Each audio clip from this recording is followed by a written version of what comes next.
Good evening, everyone. You are in the spotlight with Brian Gardner for this Thursday, September the 14th, 2017. Good to have you all here for our second of two shows this week. Couple things before we get going here. I'll explain why we're late in just a moment. But first, I want to, as we've been over the last couple of shows, again, express our thoughts and prayers to all those impacted by Hurricane Harvey and Hurricane Irma, and also the wildfires and all the many things that have been going on in this country and this world. And we pray for all those that died to rest in peace. And again, our thoughts, prayers, condolences out to their all the loved ones, those that whose lives have been lost, and of course, again, to anybody that's been impacted. Our thoughts and prayers are with you. And as I've been saying, if you can donate with something, money or your time or volunteer, do something to help. To the Red Cross or anybody that's impacted by any of the organizations that help out with hurricane relief or anything that can help in some of the things that are going on in this country, the hurricanes, the wildfires. If you can help out in any way with any of those horrible occurrences that are happening, please do. It's very important. They need all the help they can get. There's been so many things that have been done, telethons, many things have been done, but there's still more to be done, and there's more money that needs to be raised, and they need more supplies. And so if you can donate something, money, supplies, your time, anything, please do. I'm sure they'd appreciate it very, very much, and it's a good thing to do, and every little bit helps. No donation or no offering is too small, so please, if you can do that, please do. Also, off the top here, we want to acknowledge the loss of Frank Vincent. I don't know how many people are. I mean, I'm sure many people that watch The Sopranos are aware of this man, who's a fantastic actor. He died at the age of 80 yesterday. Played a lot of mobsters. He was in Raging Bull, Goodfellas, Casino. Again, he was in The Sopranos. A very, very good actor. And so this is a tragic, tragic loss. So we want to express, may he rest in peace, and express our thoughts, prayers, and condolences to his family, friends, and loved ones, and his fans. Again, a tremendous loss. A very good actor, good character actor. And he will be missed. Just a very good actor. Okay. So I wanted to mention that off the top. Before I get into everything else, as always, let me remind you all of the ways in which you can interact and contribute to our show. Have your voice heard by emailing us at itspotlight411@gmail.com. You can also follow us and tweet us at itspotlight411. Please remember to use the hashtag itspotlight411 for anything you tweet regarding our show. And of course, you can find us on Facebook. Just search for In the Spotlight 411 on Facebook. And then make sure that you like our page once you're on it or once you find it. Okay. All right. So there's all that. Now, we're obviously on the air a little late tonight. And I'm not going to get into personal stuff on the air. This traditionally is a rough day for me. This every year it is. I won't get into why, because I really don't want to. But it traditionally is. So, it's just something that happens every year. And so it's not the best day for me. So that's kind of part of it. And then there's some other things that were going on too. So, very rarely do I, for personal reasons, not start on time. Tonight there was personal reasons. I won't get into them. But nonetheless, that is what it is. So now I'll leave it at that. And we made Tuesday, we made a lot of announcements. I'm changing the subject, obviously. We made a lot of announcements on Tuesday about the future of the show. And we've already gotten a tremendous amount of feedback. Please continue to send in your feedback. It's very much appreciated. If you can, it's very helpful. So please continue to do that. I already gotten some great ideas to help add to some of the things that we're going to be doing. So thank you so much. And the response was overwhelmingly positive, which surprised me because I thought there'd be quite a bit of negative in there. But so far, it's been overwhelmingly positive. So thank you for that. So please keep that feedback coming. A little bit of insight into next week.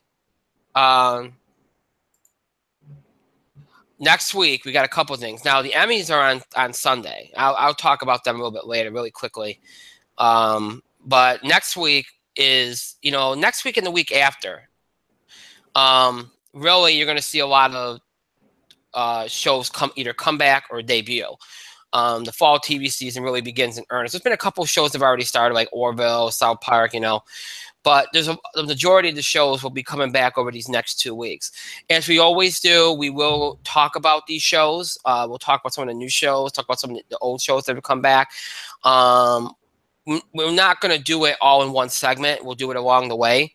So, like next Thursday, when we have our entertainment show, we'll talk about any new or returning shows that have taken place. I should say on Tuesday, because next Thursday is a wrestling show. But on Tuesday, we'll talk about any new or returning shows that have taken place before then. And then the week after, we'll obviously talk about our next entertainment show. We'll go along the way and kind of talk about some new shows, some returning shows, kind of give our opinions, that kind of thing. Instead of just doing one big show, we do all of it. I like to do it along the way because that doesn't come off as overwhelming. So for those one, we will be doing that again. We'll talk about all the new shows that we do watch, all the returning shows that we do watch, all that kind of stuff. It's kind of like a more expansive version of the TV highlights, but we'll do it. So no worries on that. Again, as I said, next Thursday, is an all-wrestling show that will be previewing WWE's No Mercy pay-per-view. So if you'd like to submit questions or comments for that show, you can start doing so now by email, Facebook, and Twitter. And, of course, you can always do that during the show next Thursday as well. So please keep that in mind. On Tuesday, we'll have a sports entertainment combo edition of the show. So box office, BTV highlights, all of our usual entertainment stuff. And, of course, all of our usual sports content. We'll do some football. We'll do a bunch of things on Tuesday. Including baseball, all the big sports stuff we'll do on Tuesday as well. So a pretty big, it's pretty full week next week, but normal by our standards, I would say. So that's what's coming up next week, and then again, some changes coming up once we get to October. But until then, it'll pretty much be kind of like normal stuff for us, if that stuff that you're used to, that kind of thing. My co-host has been on, but I'm going to welcome him in right now. Mike, you're in the spotlight. I just want to point out that you're late all the time. Really? Not really. Not this bad. Yes, yes, occasionally this bad. Occasionally this bad, but not usually for personal stuff. But yeah. It got to the point that you were so late tonight that you interrupted me almost falling asleep. How could you, you monstrous monster? Well, I'm okay. Okay. I don't even have Brian. I am so tired. I can't even insult you properly. Oh, well. Anyway. This might be your show. Yeah. Anyway, all right, so we don't have a lot tonight. We do have the summer box office wrap up, but I'd imagine that's not going to take us very long. We're going to move through the usual stuff pretty quickly. We're going to do something a little odd. We're going to start with TV highlights because I want to get through that because I want to connect the box office stuff to the summer box office. So I'm going to do all that like back to back. It makes sense to do it that way. So we'll start off with the TV highlights. We'll jump into the box office beat, then do the wrap up, and then a couple little things, and we'll move on and we'll be done. So that's how we're going to kind of do it. But so yeah, we're going to do TV highlights. And I was hoping I would have a TV highlight because, I was hoping to get to Orville and I was hoping South Park was going to be better because then that would give me two, but I haven't watched Orville yet and I didn't think South Park was that good. So I really don't have anything because those are really the only two shows I would have planned to have watched this week, and everything else I'm kind of in baseball final season of final and end of the regular season baseball mode right now. So, but yeah, so the two shows that I was planning to watch, I haven't watched one, and the other one wasn't that good. So I have nothing. So Mike, what say you on the TV highlights portion here of the show? Oh, so it's my turn now, huh? All right. Well, let's talk. I haven't seen Orville yet. Haven't gotten to it. I would have gotten to it today, but I had to run some errands. Same with The Sinner. I haven't seen this week's Sinner, but can't really recommend this week's Sinner yet to watching it. So this puts me in an awkward position. Too much. I can recommend. Again, I've been on a late show kick. So the Daily Show with Trevor Noah, his work. this week he had Idris Elba on as a guest. He had Heavy D and Tom Morello from something The Rage. I don't know. Public Enemy and Rage Against the Machine. They formed a super group at Cypress Hill. And there were some good interviews. There were some good interviews there. Trevor Noah is really growing into his own. South Park, the season 21 premiere wasn't great. Funny moments, yes, but no, I can't say it was good. It was at best mediocre. Yeah, that sums it up. But it's too bad too, because I was really looking forward to the episode, the season 21 premiere. I was really hoping for something better than what we've been getting, and another Randy, and we get Randy episode, and we get another Cartman episode, and through all of his experiences, holds true that Cartman has learned nothing. So he's like Jon Snow. Yeah.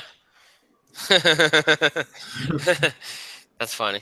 So they both know nothing. Anyways, but I can recommend the show that aired after it, which is my first time watching it. It was Broad City. It was probably one of the best shows they've ever aired after South Park in that position. It's about two women who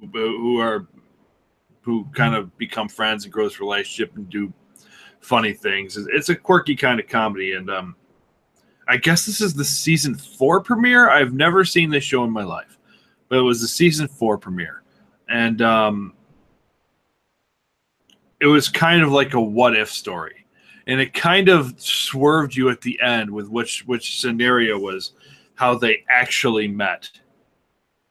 They had a happy scenario where they meet pretty early and everything's going well and everything's going good, and then they meet a fortune teller who says they're going to die.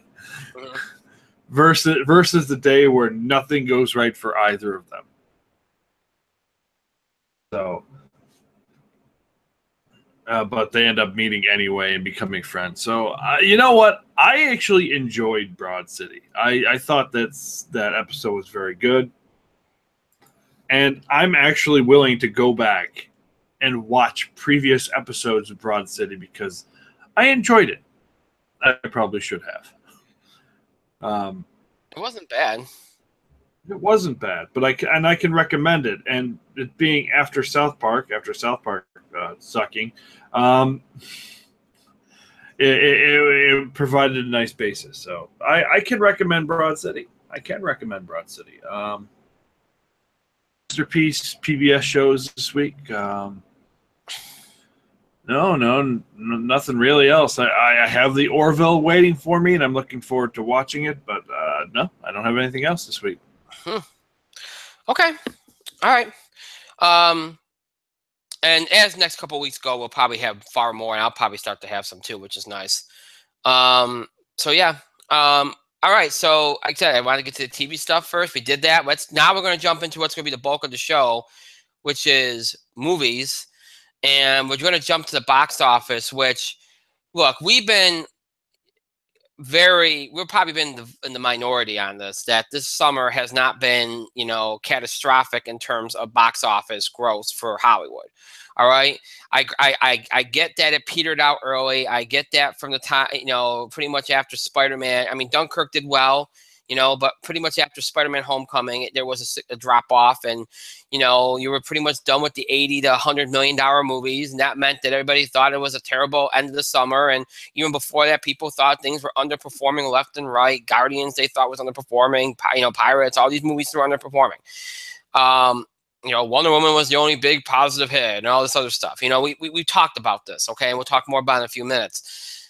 I didn't think this was some catastrophic slump, all right? Yes, some things underperformed, but if you look at it, this was just an average summer, which nowadays with inflation and IMAX showings and RPX showings and all this stuff, that for people, that's a failure. Every year with prices going up every year and with the kind of movies coming out, every year should be a historic year. You know, every year should see something breaking records. Every year, you know, we've gotten spoiled the last couple of years having, you know, things like the Avengers or Jurassic World or Star Wars, The Force Awakens. You know, every time you turn around, there's been some kind of big record-breaking performance that has taken, you know, the box office by storm, and then you had some movies around it that have done well, and that's kind of carried things.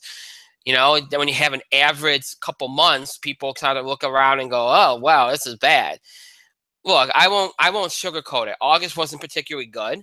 Okay, it wasn't awful. I've seen worse months. It's just that, you know, when you look at the last couple years with with every weekend now featuring some kind of big movie usually coming out, with the way things are at the box office now, where big mainstream, big box office movies, big blockbusters come out all year round now, not just in summer or during the holiday season. The way things are set up now, all right, you don't expect too many months like August of 2017.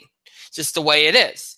But we got that. That's what we got. And, you know, it's been rough for Hollywood, yes, but you looked at the end of the year and you said there was movies that could pull it out.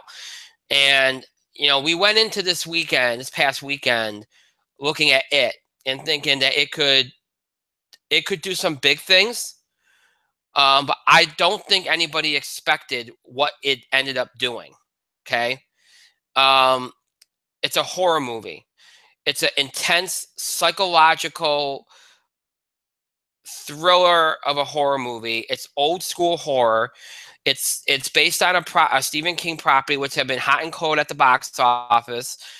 It, you know, had a miniseries / TV special in years ago that at best you can say had a cult following, but wasn't looked at as fondly, at least at the time. Now it kind of gets looked at a little bit more favorably. I'm not sure if it's just nostalgia or what, but people, you know, look at it a little bit more favorably than I remember them at the time when I first saw it myself. But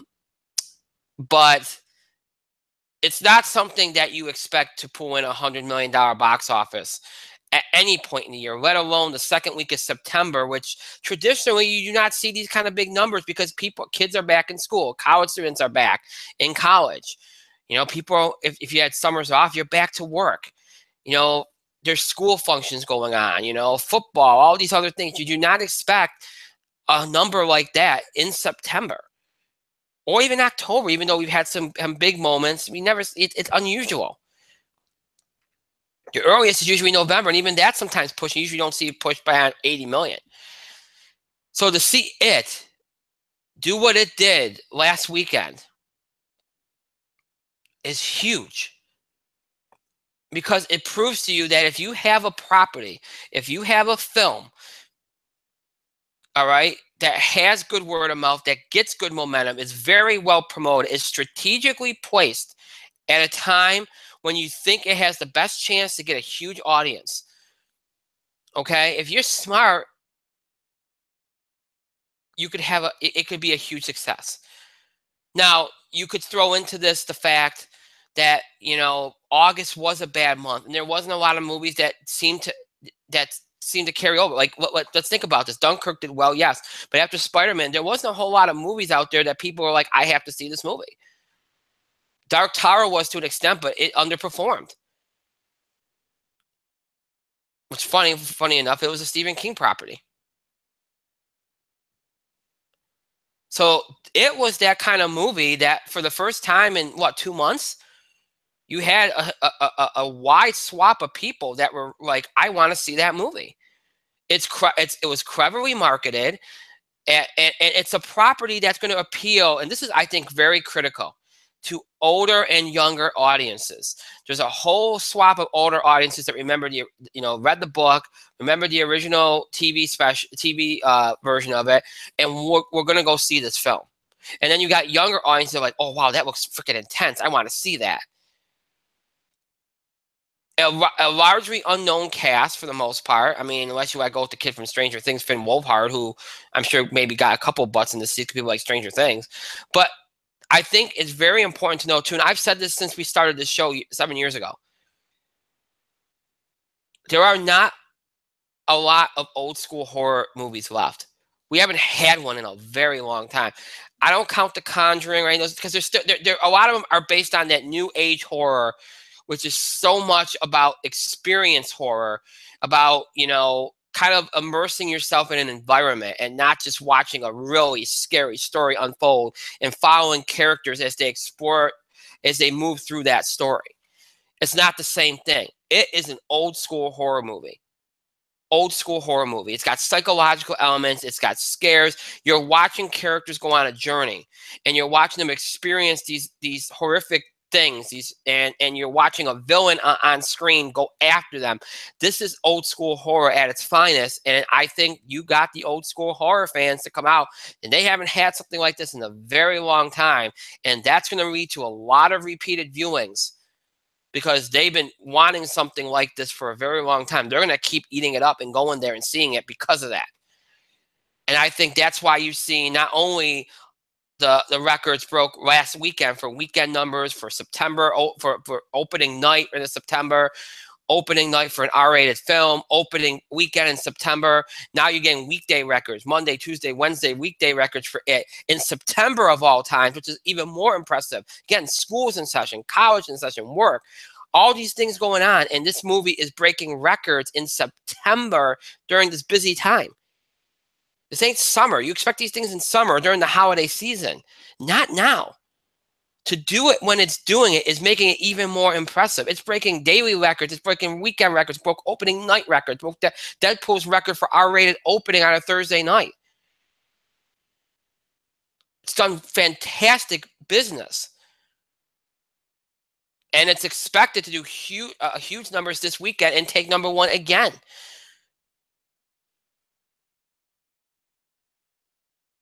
This is a big deal. It's a big deal because it shows you that there's potential at any time of the year to do something like this. It's a big deal in that it's going to, I think, awaken the horror genre, the old school horror genre, and bring some of it back, which needs to happen.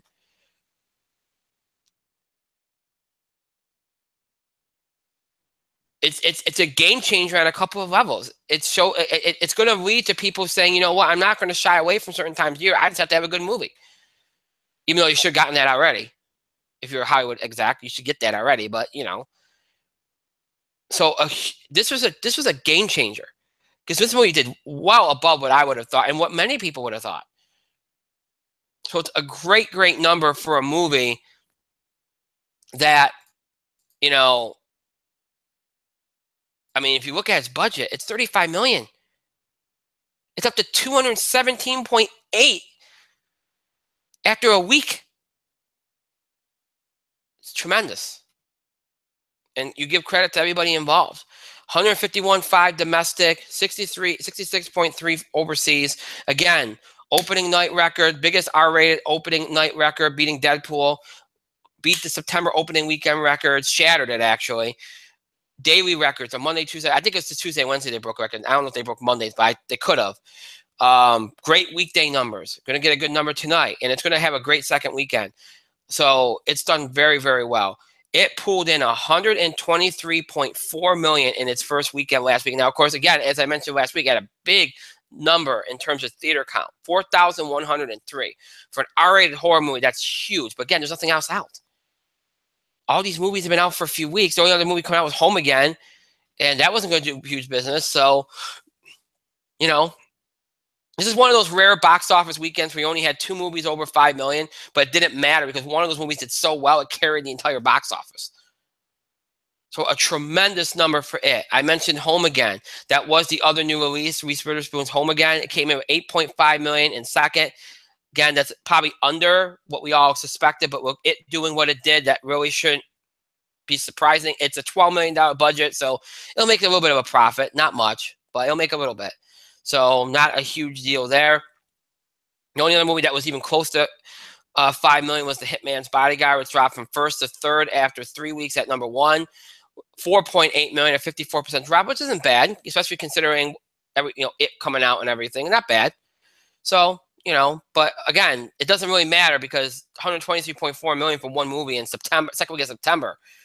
kind of carries the box office. So coming out of Labor Day weekend, coming off a bad August, the box office gets some salvation with it. Outside of it, I mean, that's the big story. There really isn't anything else going on.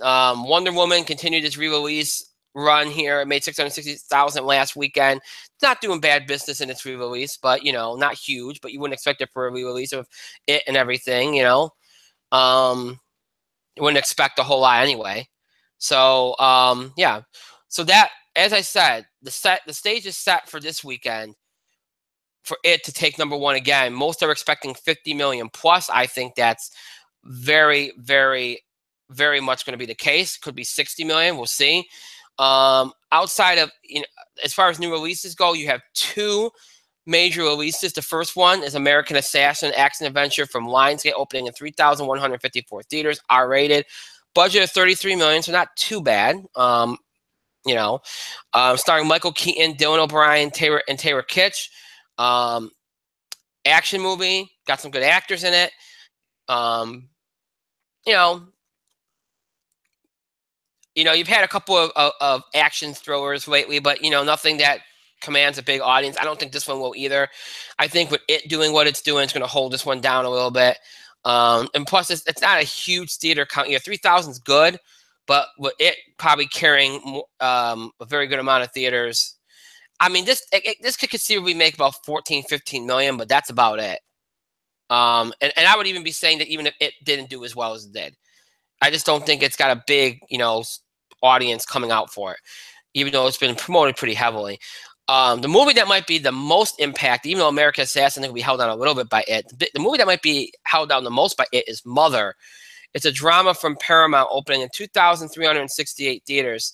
Directed and written by Darren Aronofsky of Black Swan. R-rated, again, another $30 million budget. So a lot of these movies, including it, with very small budgets, that's going to help them, obviously. Low risk, high reward. This movie stars Jennifer Lawrence, Domhnall Gleeson, Michelle Pfeiffer, Javier Bardem, and Ed Harris. So a very good cast. There's been some awards buzz around this movie for a few of the actors, particularly Jennifer Lawrence. It sold itself more as a suspenseful horror thriller type deal, which it, you know, okay. But it's at the same time, it's been classified more as drama by people that have, you know, been classifying it. When you list it, it's been listed as drama. So there is the concern here that people are going to misread this and go into it based on the commercials thinking horror thriller, and then come into it and then come out of it being, well, wait a minute, that was more drama. I only had a couple of intense bits. Really, it wasn't a horror movie, even though the commercials made it out to be something like that.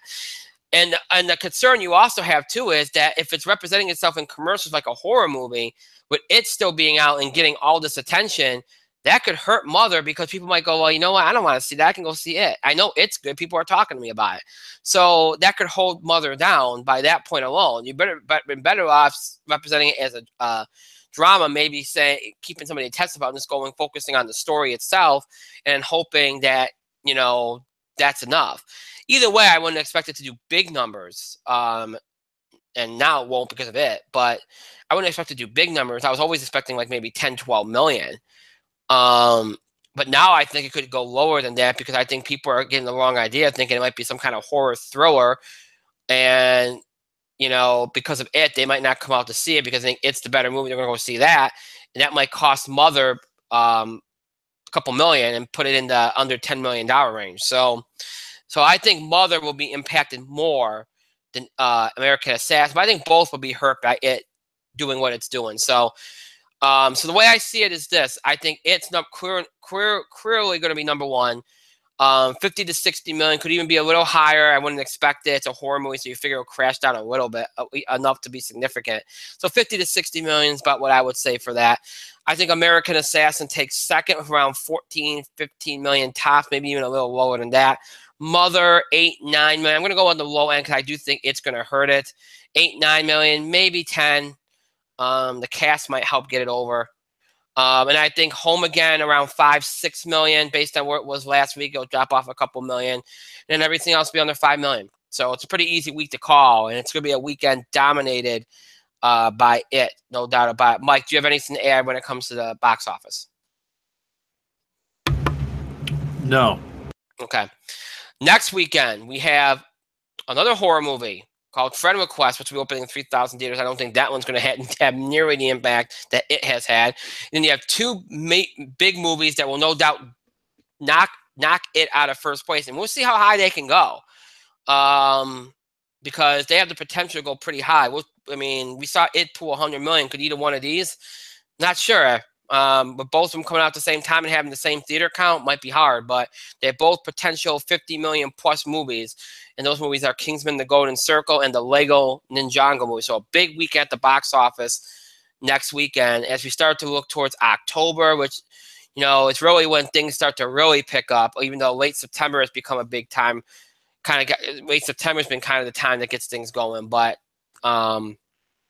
lately. But, you know, obviously as you go through October, you're building towards the holiday movie season, just keep getting bigger and bigger. So a big weekend at the box office. This weekend figures to be decent, and then after that you have another big week. So we'll see how it all goes. We'll talk about it obviously next week. All right, so we talked about this week, last weekend. We talked about this weekend. And in that discussion, we referred a lot to the summer. And we talked a lot about the summer in recent weeks. And obviously over the summer, we talked about the main themes and storylines of the summer. As now we present our summer box office wrap up. A number of you, you know, usually I'm like, oh, well, let me know what you all think. What's your feelings on how the summer went and all that kind of stuff. This year you really didn't, because it's been pretty obvious how the summer went. We talked about it. It was a summer that ended up being more front loaded than usual. It petered out in mid-July. Dunkirk was the lone exception. It carried kind of the box office into August. Dark Tower underperformed, did okay, underperformed though, so that kind of took away August. So it led to I mean, look, let's be honest here. Even in recent years, once you get to the third week of August, the summer box office is over. It quiets down in August anyway, but this year was even worse than usual. And then what doesn't help is the end of July was even quiet. So, you know, we talked about it. I think that people overreact. It was an average summer. If you look back at the history of summer box office, I tend to start with 2002 because I think that's when it all changed. You know, that's when Spider-Man changed the game and moved summer to May.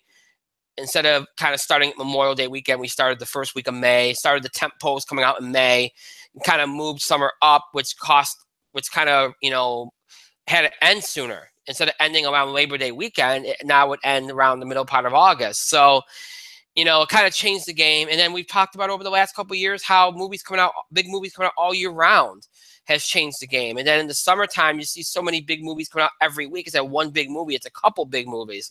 So, you know, a lot of these movies kind of swallow each other whole. There's so much competition. It's so cutthroat. It's brutal. And if you don't have that good opening weekend, you don't stand a chance when it comes to summer or even the holiday movie season, sometimes even other parts of the year. So it's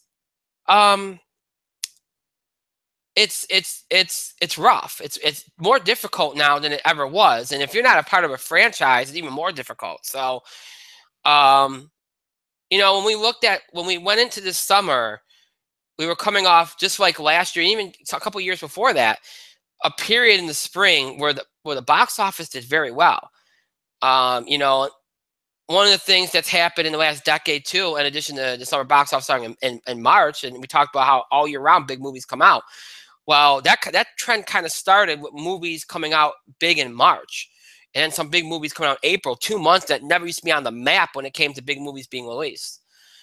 It used to be February, and you know, don't even get me started on January. That was always a quiet month. Now January ends up being decent. February still got the same kind of movies in it that used to, but now March and April have become pretty good. So it's you know, now when you go into summer, you worry that the fact that some big movies came out in recent weeks, if that could carry over and hurt some of the movies in May because people have already seen a number of movies. This year you had a March that was huge. You had Logan. You had Kong Skull Island. You had Beauty and the Beast. You had Power Rangers. You had a lot of big movies in March this year. Fate of the Furious. You had a lot of movies. And, you know, when you see May come and you see big movies like Guardians of the Galaxy Volume 2. You worry about if there's going to be an impact. And look, people look at a movie like Guardians and they go, well, it sure did more. It did much better than the first one. It pretty much was right in the range of expectations. I don't know what people were expecting. What were you expecting? Records? Not every movie's going to break records. Not every movie's going to have that kind of impact. And of course, then people looked, well, maybe it was just too many big movies beforehand that hurt it. Maybe Guardians wasn't that good. Look, the bottom line is this. It hit its expectations. Okay? To me, that's all that matters. If you exceed expectations, it makes it even better. When you hit your expectations, you can't be negative about it. You can't. And that's the thing when you look back at this summer, the majority of these movies hit their expectations.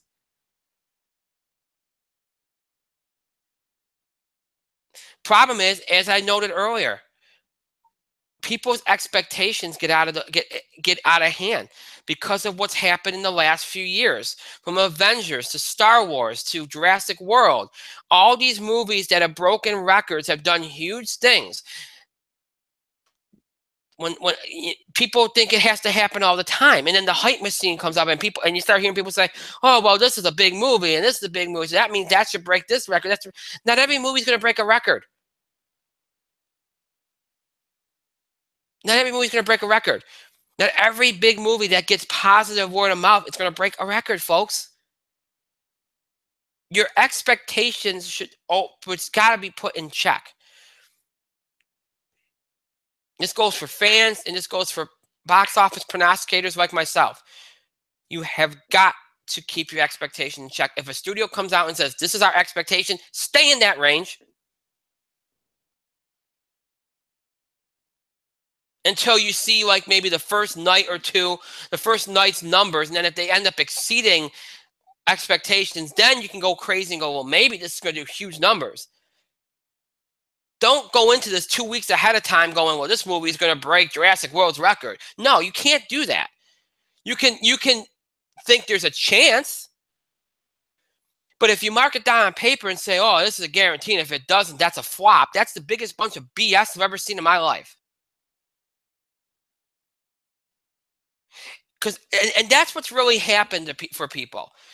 We got this misguided notion that every movie has to break records or set some kind of standard or have some kind of maximum impact. It's not enough just to hit your expectations anymore. And don't even get, and you know, I'm not going to belabor this point. We've done it enough over the last 4 or 5 years. But it's apparently, if you don't do well in the U.S., you're not a hit.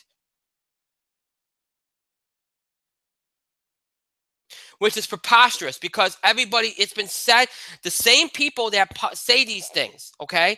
The same articles or reporters that say these things and represent the numbers in this way, where they say that, well, you know what, this movie didn't do well domestically, it's a flop. The same articles that say it, the same reporters that say that are the same people that put articles out saying that the box office's future is in overseas gross. You're going to make more money overseas than you are here for a number of reasons, which I won't get into tonight. So you're telling me that you admit that the overseas totals, your foreign gross for every movie, for a lot of movies, not every, a lot of movies, is going to be always bigger. That's going to be where the big money is. If you're admitting that, then you can't get on your soapbox when a movie comes out and doesn't do as well here and say that it's a flop. Because at the end of the day, it's the total that matters. Not how much you made here versus there. It's the total, because it all counts. It all counts. That's why I laugh when people look at a movie that did better internationally than it did here, comes out with a sequel, and they're like, well, how did that happen? It didn't do well. What do you mean it didn't do well? It made $400 million. No, it didn't. It only made 150 in the U.S. That's not the point. It made 400 million total. It only made 150 in the U.S., yes. But it made 400 million total. That's the total, not the 150, folks. It's not just about what you make in America. The Pirates movies have turned into the Harry Potter movies. They're going to rake overseas. They're going to make so much money overseas. They're not going to make huge amounts of money here. We've seen that with the last few. And that's not a horrible thing. Sure, you'd love them to make more money here. But they're not always going to do that. We've said this over and over again. It does not seem to register with a number of people.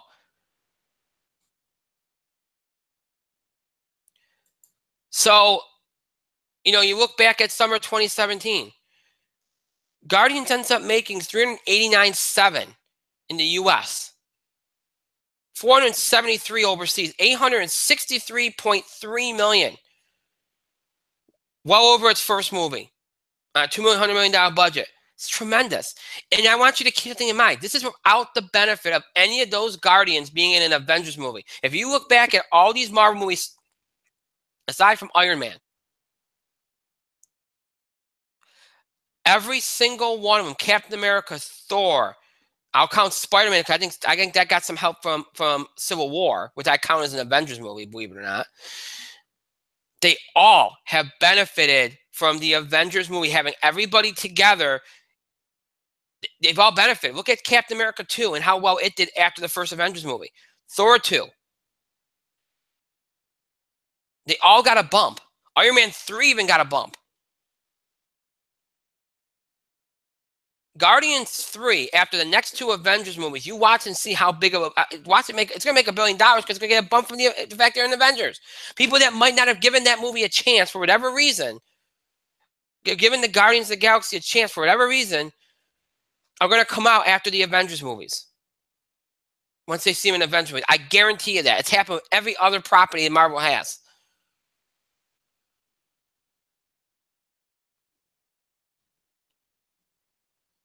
So Guardians did well. Spider-Man: Homecoming, which was that one was a critical piece for Sony, for Marvel, and Sony, their whole partnership and everything that's gone on, ends up making $823.9 million. Only made $328.2 in the U.S., but $495.7 overseas. It's past Sam Raimi's Spider-Man. That's a tremendous success, especially based on how the last two did. So that was I don't think it's gotten enough credit. It's been a big hit. Despicable Me 3 did exactly what it was supposed to do. It only did 261 here, but overseas, 748.5 to get it to $1 billion. Now, because it only made 260 here, it's still a hit here, but people look at it and go, well, it didn't do as well as the previous two. Well, it did $1 billion. Hard to argue with that, folks. I mentioned earlier about Dunkirk. How, with the exception of Dunkirk, the rest of the summer after Spider-Man: Homecoming was quiet. Dunkirk did 183.6 in the U.S., 310 overseas, 493.6 million, almost $500 million.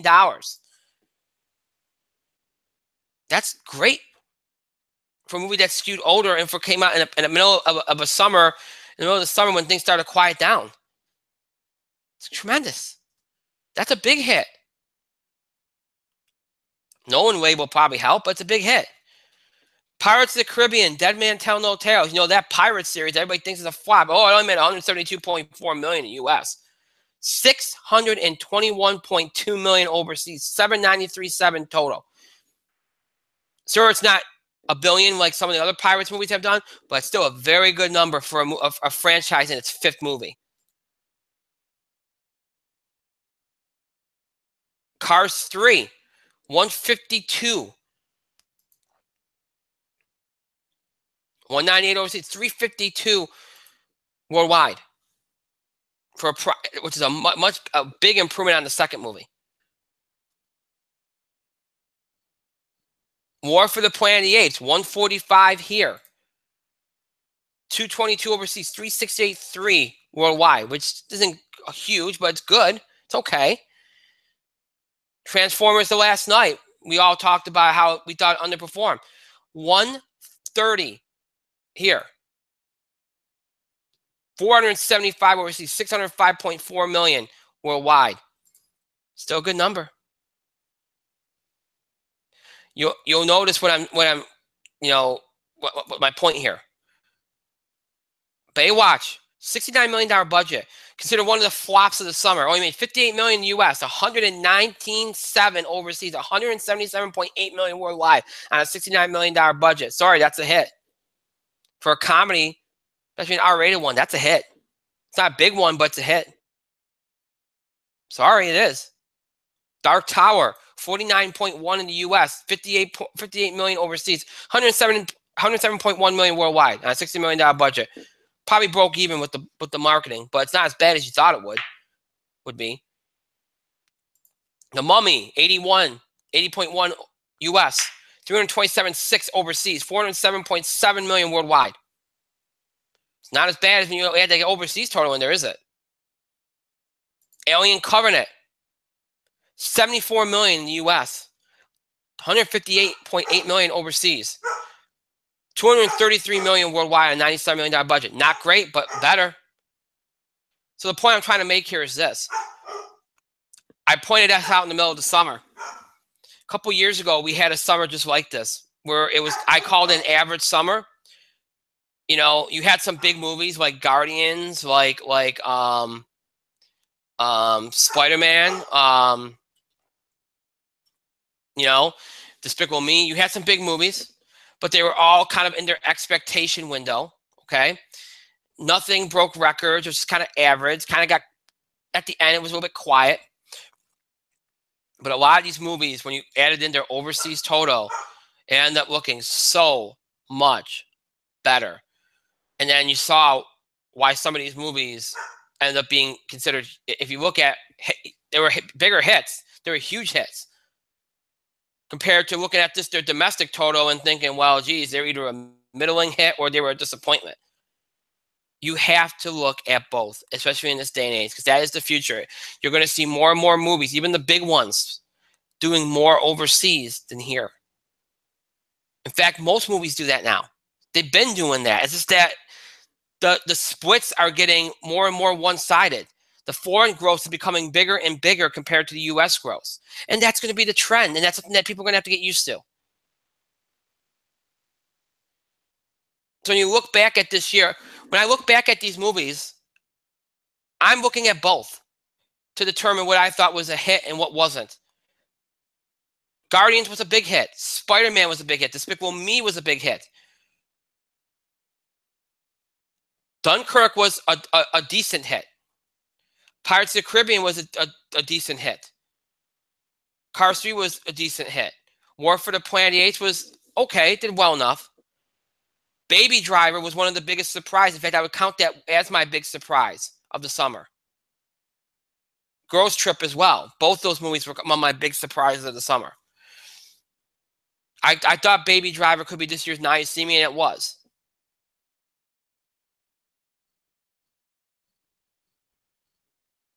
I think the Emoji Movie was a disappointment. Even though Baywatch I thought was a decent, I liked Baywatch. I thought it was a decent movie. I didn't think it did bad. I consider a decent hit based on the fact it's an R-rated comedy. I was rather disappointed in its total. I thought I could do better than that. But I don't call it a flop. I think Emoji Movie was a flop.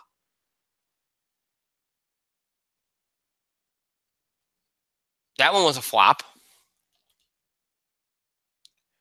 Obviously, we're going to look back at this summer, and the thing that we're going to remember most, I mean, you're going to remember Guardians, you'll remember Spider-Man, probably Spider-Man more than Guardians because so much was on the line with that movie. Wonder Woman's going to be the movie you remember the most because of everything that happened with DC, because of everything that, it was kind of like Deadpool in a way where it was kind of tossed aside and not much was expected, and people thought, well, it's going to be just as bad as the other, DC movies, and ends up doing huge business, 410.7 in the U.S., 405.8 overseas, 816.5 million. Now it's being re-released, so it's adding to that, and it's one of those rare movies that almost has even splits when it comes to overseas versus domestic. But it's the second biggest movie domestically of 2017 under Beauty and the Beast, and it's the highest grossing film of the current DC cinematic universe. That's going to be the movie you remember most. It was in theory, the biggest hit of the summer. It was. So you look back at hits: Guardians, Spider-Man, Wonder Woman, obviously.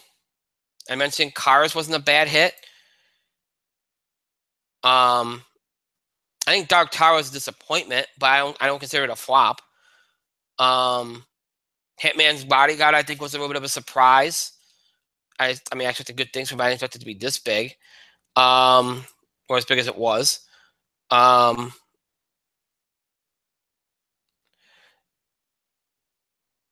I think War for the Planet of the Apes was a disappointment. Wish Upon was a flop. War was, again, it wasn't a flop. It's just disappointment. Dunkirk, I think, was good. Girls Trip was a surprise hit. Valerian flop. That was a flop. Atomic Blonde was okay. I think it did well enough. Emoji Movie was a flop. Captain Underpants did well enough. I said Wonder Woman was one of the bigger hits. The Mummy, I thought was okay. Did better overseas. Got the job done. All Eyes on Me, I think, was a little bit of a disappointment. Rough Night was a flop. Cars 3 again did well enough.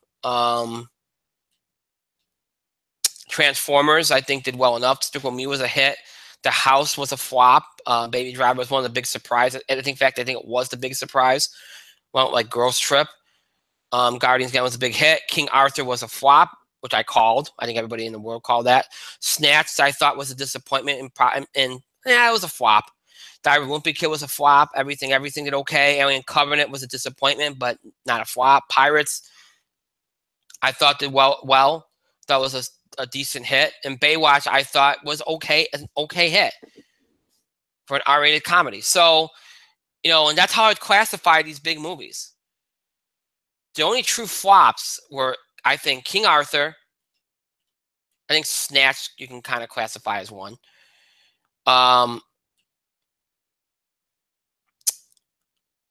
Rough Night, The House, and Valerian. Those were the big and Wish Upon. Those were the big flops to me. Oh, and the Emoji Movie. Those were the flops. Everything else was either decent enough, did well enough, was an okay or fairly good hit, or a big hit. When you put it all together, it ends up with an average summer. And that's the point I've been trying to make. So I talked about big themes, I've talked about big storylines, I've talked about flops, big hits, big surprises, how these movies have done. Mike, any thoughts to contribute on this, how the summer box office went down?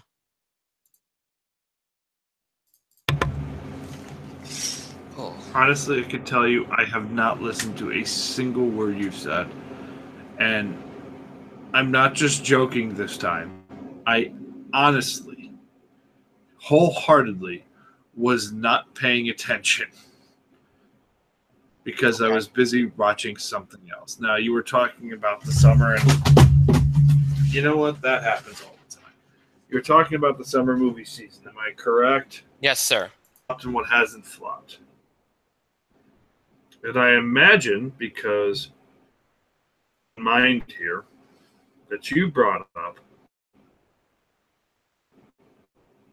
the fact that people still think that that the domestic total makes a flop.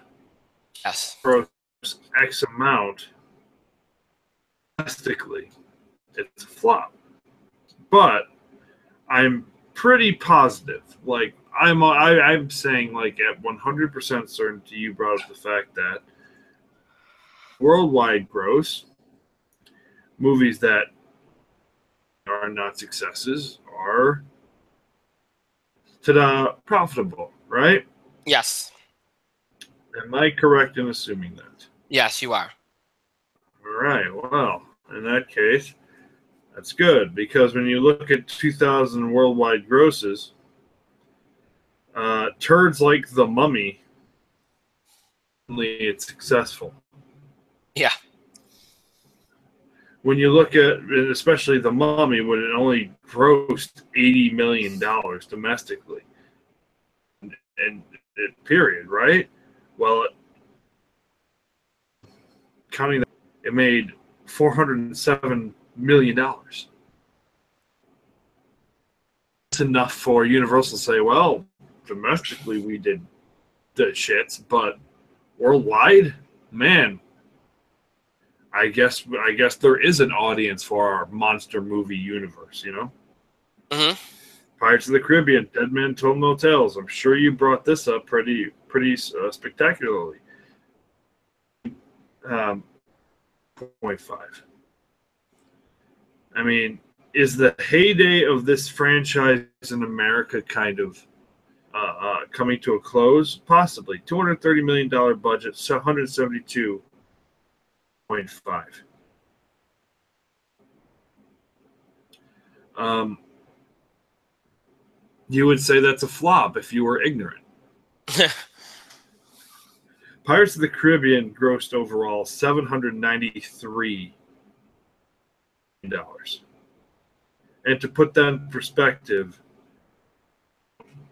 I would say almost $5 million short. Overall gross, Pirates of the Caribbean almost Wonder Woman. They were $25 million off, which is a lot of money. Sitting here saying, Wonder Woman, oh, that's like the movie of the summer. Wonder Woman, oh, it's the biggest success of the summer. Give me a second. Okay. I'll be back. Okay. Well, all right. So with him gone, we're going to jump ahead. He's going to have more thoughts, so I'm going to let him get those thoughts in. So while he does that, we'll jump, because again, as I said, we'll end the show on a couple of quick little news beats. I don't want to get to those right now because I don't want to jump off here. So I'll just kind of wrap up what I would have said at the end after he was done, which is next year figures to be a lot bigger. You look at the movies, the kind of movies that you're going to be seeing, okay? You got big event movies like Avengers Infinity War, which is going to be a huge, and that one's one you could look at for breaking records, okay? You know, I love Guardians of the Galaxy, but it was never going to break big box office records. It's just the way it is, folks, okay? So, you know, you got that kind of big movie. That's going to set the summer up, and that's going to be a big weekend, all right? So you'll get a big number from that. So you'll get a big number from that, and that will start things off in May. And then after that, you got things like Slender Man might end up being a big surprise, because that's kind of something that a lot of people have been waiting for. There's a Han Solo Star Wars anthology movie, which will probably get. I'll be seeing Star Wars gets big time. You got Deadpool 2. You got Jurassic World: Fallen Kingdom. You got I'm just trying to think of the big Ant-Man and the Wasp. You got Hotel Transylvania 3, kind of early. Mission Impossible 6. So some big movies. So you're going to see some movies next summer that will no doubt do better and potentially have these kind of big weekends that people seem to want to push on every summer now and every holiday movie season now. You'll have more potential for that next year.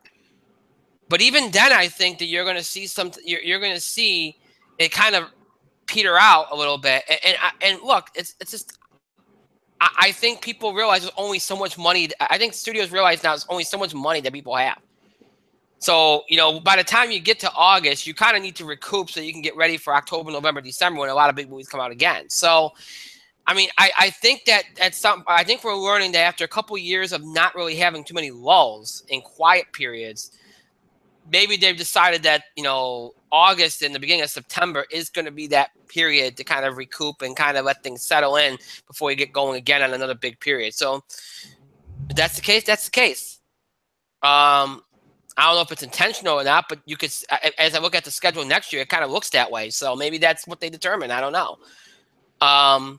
Used to be the whole month of September was that kind of period. Maybe now it's August, you know, or 3 weeks, 3 or 4 weeks of the last 3 or 4 weeks of last 3 weeks of August, first week of September. Maybe that's what they decide on doing. I don't know, but you know, I think that there's more potential next summer for big record breakers than there was this summer.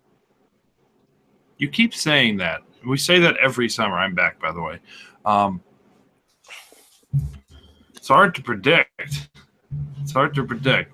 Now, next summer, we're getting Avengers Infinity War, correct? Yep, Jurassic World 2 as well. I don't know if Jurassic World 2 is going to make $1 billion because I think the first one was just nostalgia. I think it was nostalgia and it was Chris Pratt. So I don't know if it's going to make $1 billion again, but I definitely think Avengers and the Infinity War is definitely going to be a huge draw. It's going to make that money. If there's not any, what's the word? Because the thing with superhero movies is you just got to beware of oversaturation of the market. People becoming more apathetic to the superhero market. Mm-hmm. I mean, that's the thing with superhero movies. Is like, yeah, we're getting what, like 4 a year now? Yeah, I think more than that next year. So yeah. So we are definitely more than that last year. So we are definitely in a phase where we could start getting apathetic about these movies. And it's something you would have to worry about as a viewer, as somebody who's making these movies. So it's something you got to worry about. Mm-hmm. But I think Avengers. See, I think the first Avengers and even the second Avengers, to an extent, were so successful. It was just all of these superheroes coming together was once in a lifetime box office. Because it was the first time something like this has been done successfully. And the second part, we're doing it again. People are like, yeah, this is great. And the fourth one, all elements of the Marvel Universe. So on that extent, I imagine people will go. People will go because it's the culmination of the story. It's the culmination of everything. You better hope that people are still invested in a lot of these characters. I mean, they're going to be invested in Spider-Man. They're going to be invested in the Guardians of the Galaxy. Captain Marvel I'd worry about because Wonder Woman came out first and it was successful and it was a good movie. Then Marvel suddenly you kind of worry about it a little bit. There are movies coming out of Marvel that have the interest, but forward you have to just be careful. Right. That's a bit of a shift, I guess. Shift in where we were supposed to be. I think we were talking about next summer. What's coming out next summer? What are the big blockbusters next year? Yours is pretty much penciled in as the guaranteed one, correct? Huh? Avengers blockbuster. That's the first big one, and then you have a Star Wars, the Han Solo movie, which has Star Wars attached to it, and it's coming up Memorial Day weekend, so it'll probably do good. That'll do very well. Jurassic World. I don't know about that one. It'll make money, but who knows how much money. They got the remake of The Predator. There's an untitled Christopher Robin project. Ant-Man and the Wasp. Hotel Transylvania. Mamma Mia. Mission Impossible 6. That'll do well. Deadpool 2. It'll do great, but when's it coming out? June 1st. June 1st? Mm-hmm. Week after the Star Wars Han Solo movie. Huh. I don't know about that one. What, Deadpool? I mean, Deadpool will do fine, but Han Solo and Deadpool have a similar audience, if you catch my drift. Well, I guess a lot's going to depend on the movie because of all the creative problems it's had. And look, let's be honest, it doesn't have a title yet. And who knows, maybe they'll end up pushing it back. I don't even know if they're going to be done on time. So, Maybe. Well, I see why, because they wanted to keep Deadpool away from New Mutants, I imagine, right? well, Deadpool 2 is June 1st. New Mutants is April. Yeah. So. Ocean's 8, The Incredibles 2, Jurassic World, I already mentioned. Yeah. I already Barbie. Yeah, Barbie. I mean, there's Oh no! Oh ew! There's another Purge movie. Yeah. Oh yeah. Ew! Oh, gross! Disgusting. Are you noticing? Still making those pieces of shit. Oh, there seems like there's a little bit more in the way of comedies. Which I mean, because when you've got giant, colossal pieces of garbage like The Purge, The Island coming out, yeah, you need something funny to kind of wash the bad taste out of everybody's mouth from that little literal turd that they're trying to shove in your face. Literal turd. Like they're opening their butt cheeks and they're spreading it hard, and they're out on screen. Purge movies. Mm-hmm.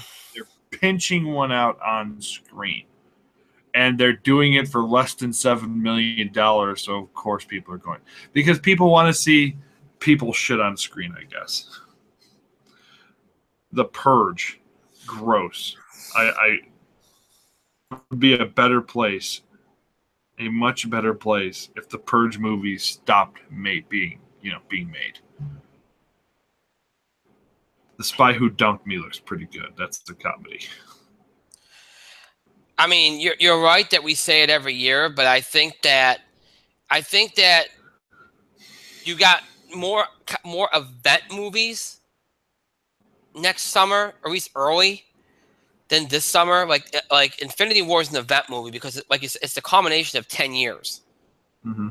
You know, Deadpool is going to be an event movie because the first one was such an event and it's so unique, and people want to see if they can recapture that magic again.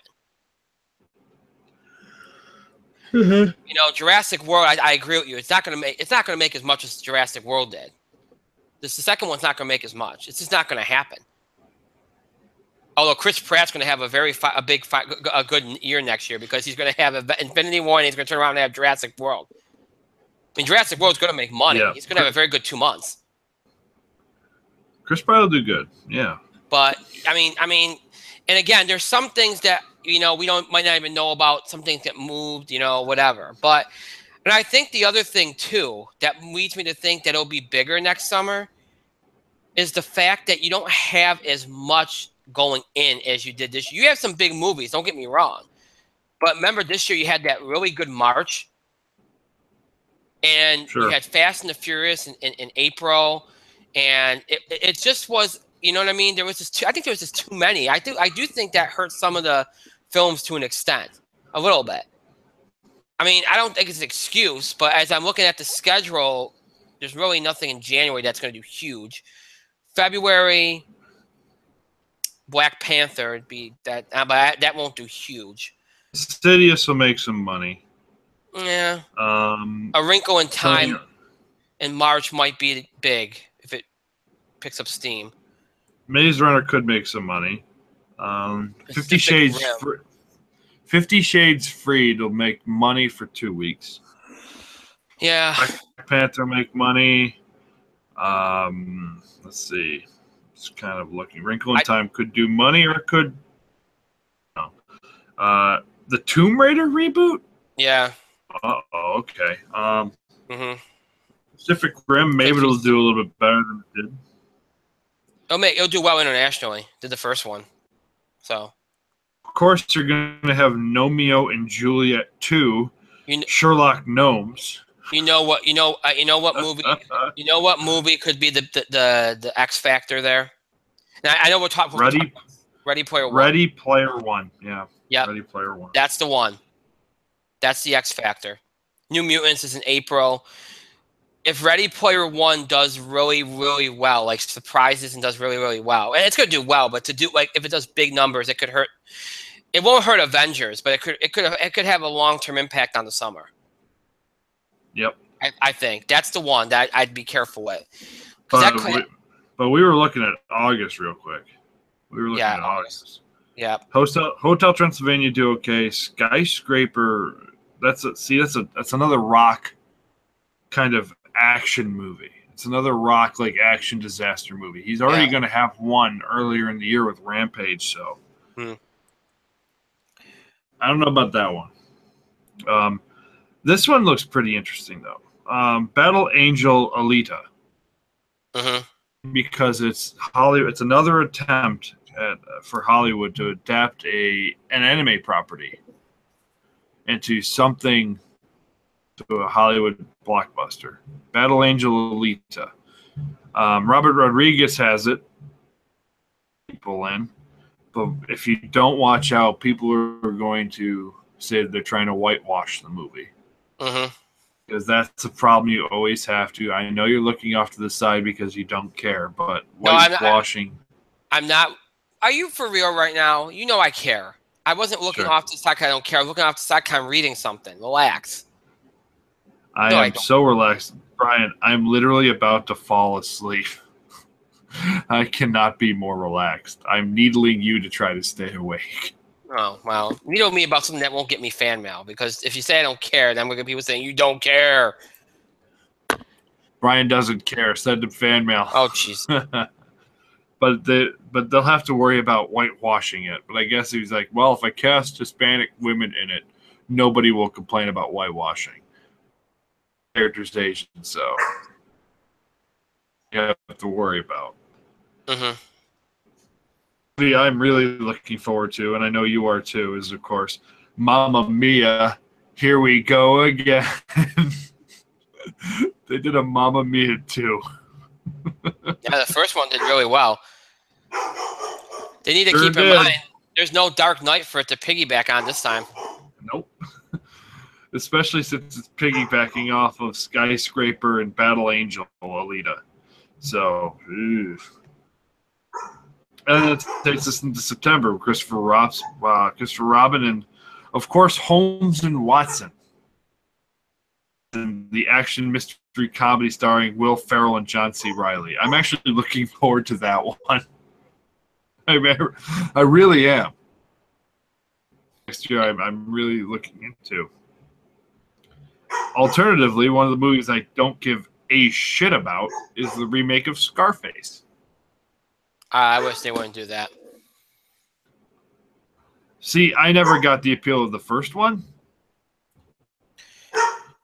There are people out there who fucking love the first one. No thanks. The first one I don't think was anything special. That's just me. You're going to get hate mail for that, though. Yeah, I know. Didn't like Scarface. It was a great night. No, I don't care. I honestly do not care about Scarface. So don't even bother sending me mail. It won't change my opinion.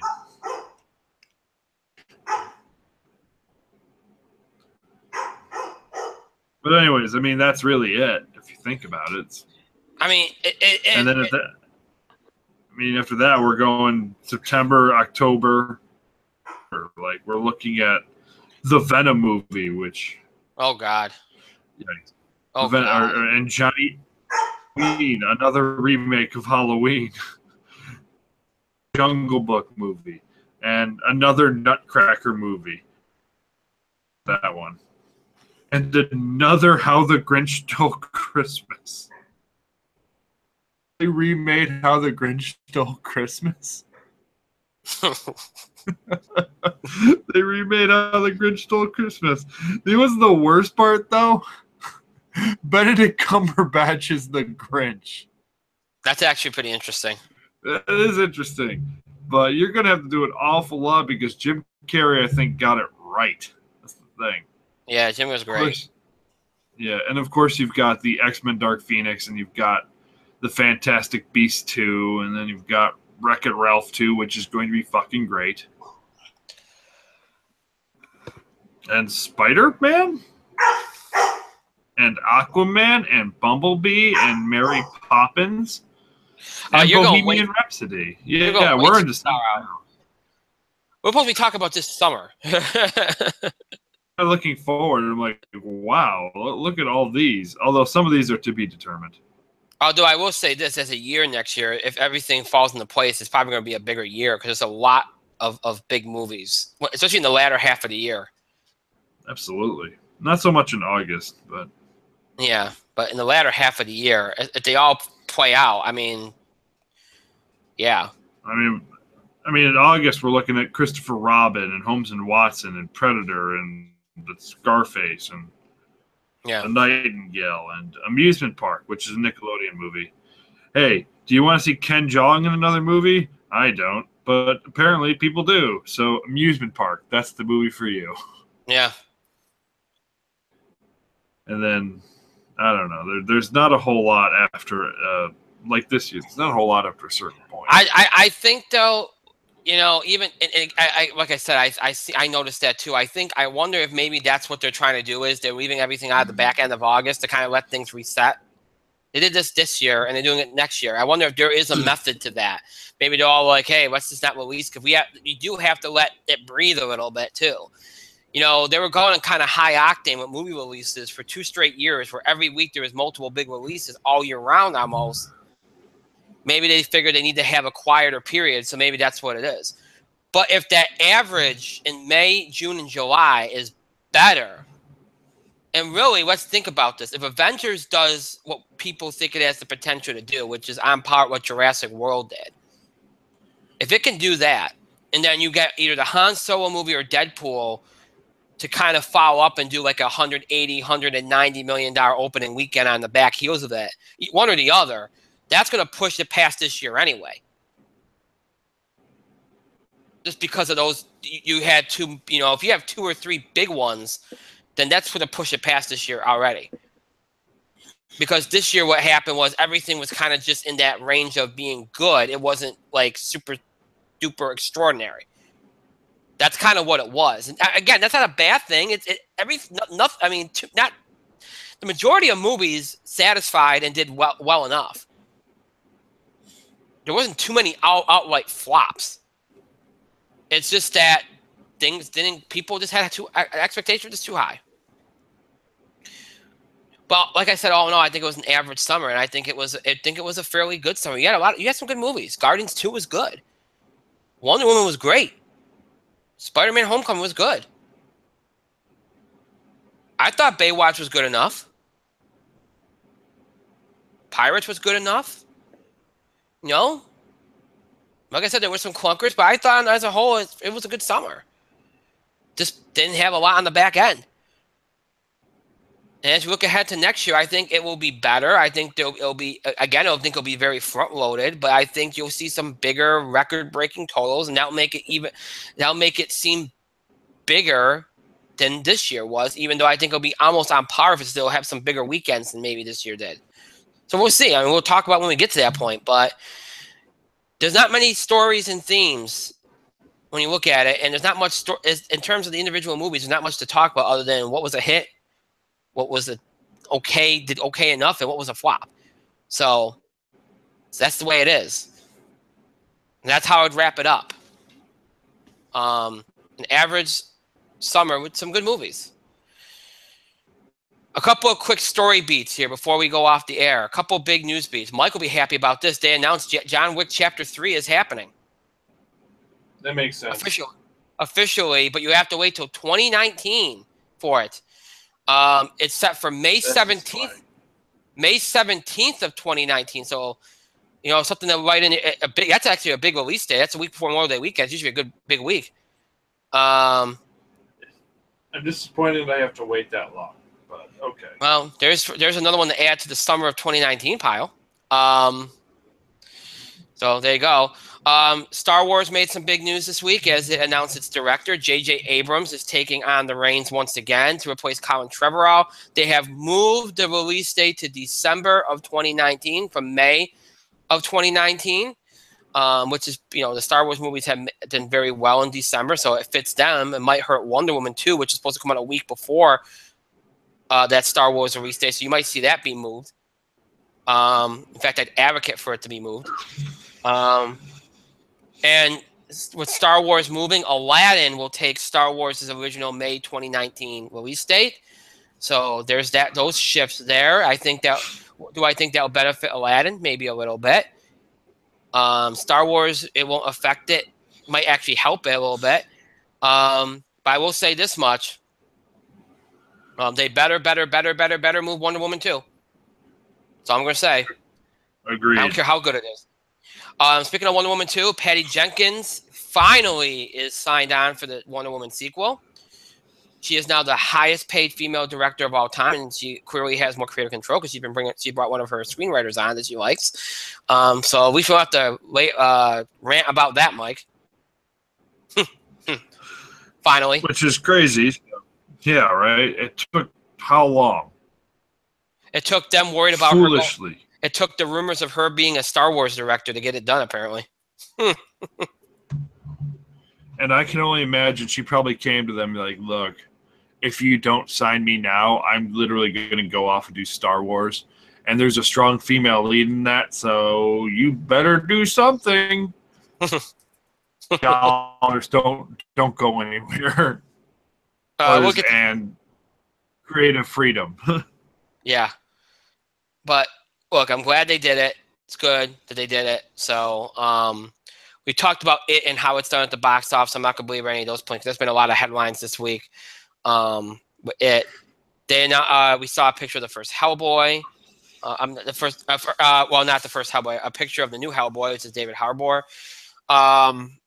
Jim Carrey is going to start a Showtime series, Kidding. Which I think is kind of cool. Him doing TV. There was something I was going to mention. I just completely forgot what it was. I don't know what it was. That upsets me. And it was announced today that Game of Thrones is going to shoot multiple endings to avoid spoilers when it shoots its series finale, which is not out of the ordinary. A lot of shows have done it. How much you want to bet all 8 week out? Because that's, par for the course of that show. But yeah, that's again, that's nothing strange. That's happened a lot. That a lot of shows do that. And there was something else, and I'm trying to find out where it is, and I can't seem to find it. I know we're not commenting much, but some of these stories are pretty self-explanatory. Just kind of throwing them out there and seeing what the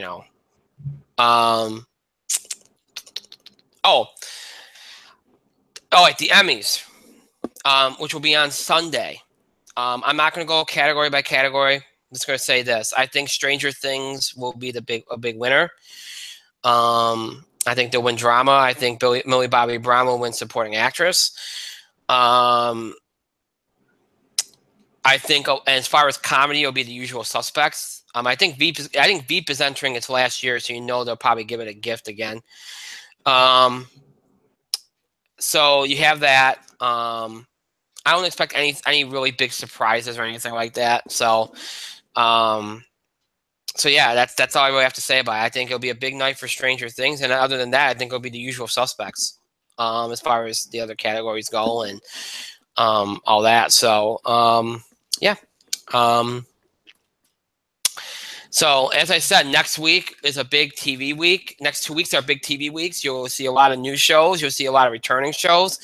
We'll talk about them along the way as it goes along. We'll start on Tuesday doing that. Kind of, review a little bit and do some fun stuff with that. So you look forward to that over the next couple of weeks. So my dog is finding something very interesting outside.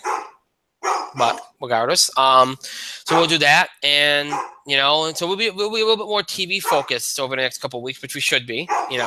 That time of year, movies kind of take a back seat a little bit. But that doesn't mean that doesn't mean we won't be talking about them. But so there it is. All right, so we did everything. We got through everything. That's it for tonight. As always, the show might be over. It's not mean to stop. You have to stop interacting, contributing to our show. Continue to have your voice heard. Please continue to send in your feedback. We need it. We want it. It's helpful. You've been doing a great job with that, so please keep doing that. Questions about the show and the scheduling of the show, topic ideas or breaking news items related to sports, entertainment, wrestling wants to cover. Questions about the show and the scheduling of the show. Next week we have an all wrestling show next Thursday. If you want to submit questions or comments for that, you can do that. All these things you can do by email, Facebook, and Twitter. You can email us at itspotlight411@gmail.com. You can also follow us and tweet us at itspotlight411.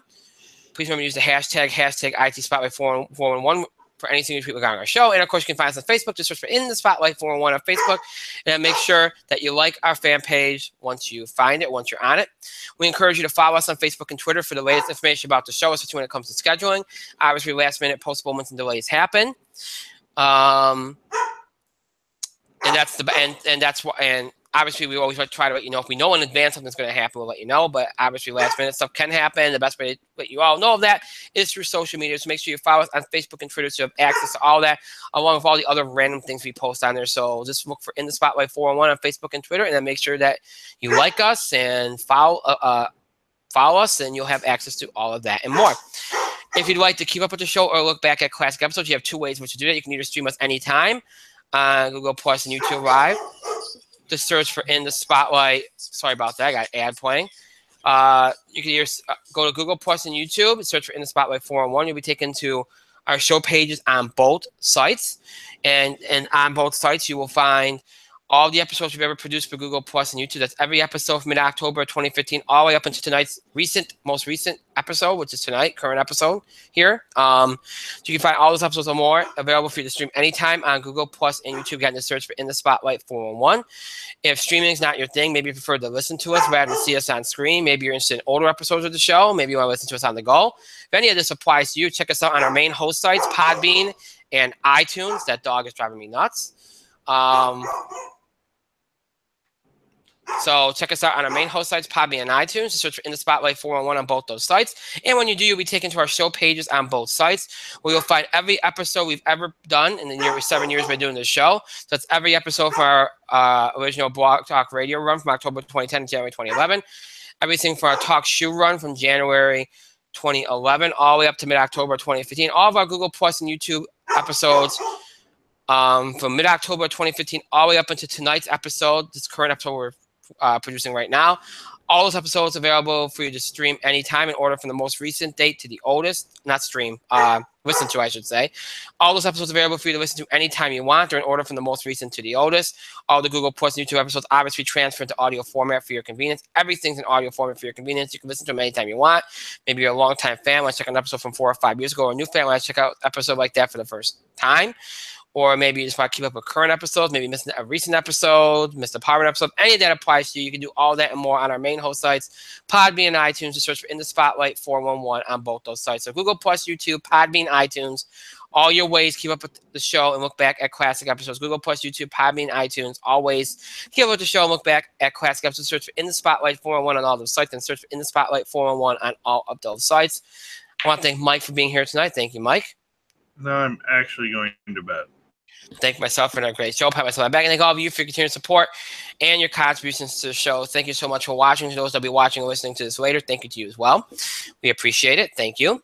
Again, our thoughts and prayers with everybody that's been impacted by the hurricanes, the wildfires, any of the things that have been going on. Our thoughts and prayers are with you. Stay safe. And again, if you can donate in some way, shape, or form, or help out in some way, shape, or form, please do that. That is it for this week. I hope you all have a great rest of your night, a great weekend, and a great start to week next week. Remember, next week, 2 shows again.